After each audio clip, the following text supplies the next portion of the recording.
ஒரு நொடி ஒரு நொடியில ஒருத்தனோட வாழ்க்கை எப்படினாலும் மாறலாங்கிறத மையமா வச்சு ஒரு கிரைம் த்ரில்லர் ஒன்று இங்கே பண்ணியிருக்காங்க. ரீசெண்டாக இன்ஸ்டால நியூ ஃபியர் அன்லாக்டுன்னு ஒரு வீடியோ புதுசாக ஒன்று பார்த்தேன்.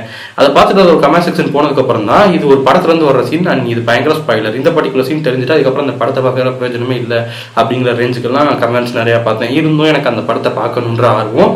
ஸோ உடனே தேடி உட்காந்தேன். தான் வட்டிக்கு வாங்கின பணத்தை திரும்ப கொடுக்க முடியாமல் வேற ஒருத்தன்ட்ட தன்னோட நிலத்தை வம்படி அடகு வைக்க வேண்டிய சூழ்நிலை ஒன்று ஏற்படுது. அப்படி அடகு வச்ச நிலத்தை திருப்பிட்டு வரேன்னு போகிற எம்எஸ் பாஸ்கர் திரும்ப வரவே இல்லை. அவரை தேடுறதுக்கான இன்வெஸ்டிகேஷனாக தான் இந்த படம் ஆரம்பிக்குது.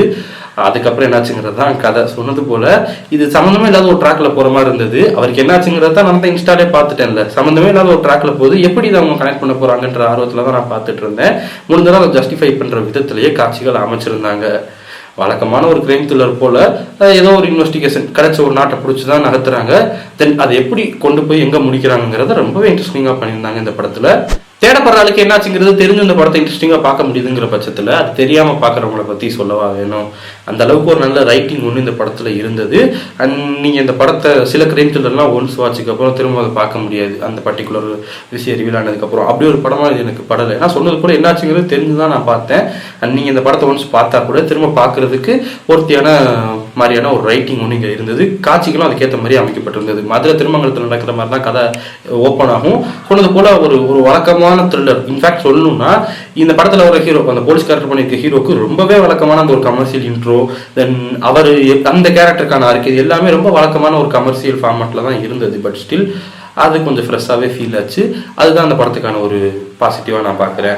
குறை சொல்ல முடியாத ஒரு பெர்ஃபார்மன்ஸ், டெக்னிக்கல் சைடும் அப்படி தான். கிரிப்பிங்கான ஒரு நரேஷனோட ரொம்ப காம்பேக்டாக அந்த படத்தை அவங்க பிரமாதமாகவே ப்ரெசென்ட் பண்ணியிருந்தாங்க.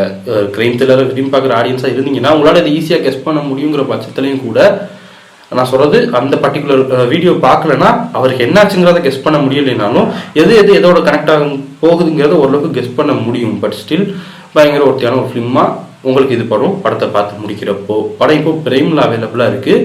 இந்த சொன்னது போல் அந்த கிரைம் த்ரில்லரை விரும்பி பார்க்குறவங்க தாராளமாக அந்த படத்தை செக் பண்ணலாம். ஸ்டில் பொழுதுபோக்குக்கு பார்க்கணும்னு நினைக்கிறவங்களுக்கும் ஒருத்தான ஒரு ஃபிலிமாக இது இருக்கும்.